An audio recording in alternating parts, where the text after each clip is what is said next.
Diqqat aholiga tezkor xabar. Bugun 22 may kuni mashinangizda ko'chaga chiqmang. Assalomu alaykum hurmatli tomoshabinlar. Tezkor yangiliklardan birinchilardan bo'lib xabardor bo'lishni istasangiz, videorolik ostida like tugmachasini bosib, kanalimizga obuna bo'lishni unutmang.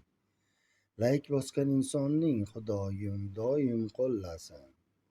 Diqqat qiling, bugun 22 may kuni Toshkent shahrida joylashgan barcha davlat idoralari rahbarlari va xodimlariga atmosferaga zarar yetkazmaslik maqsadida shaxsiy transport vositalaridan voz kechib, jamoat transportlari, velosiped yoki atrof muhitni ifloslantirmaydigan boshqa transport turlaridan foydalanish tavsiya qilindi.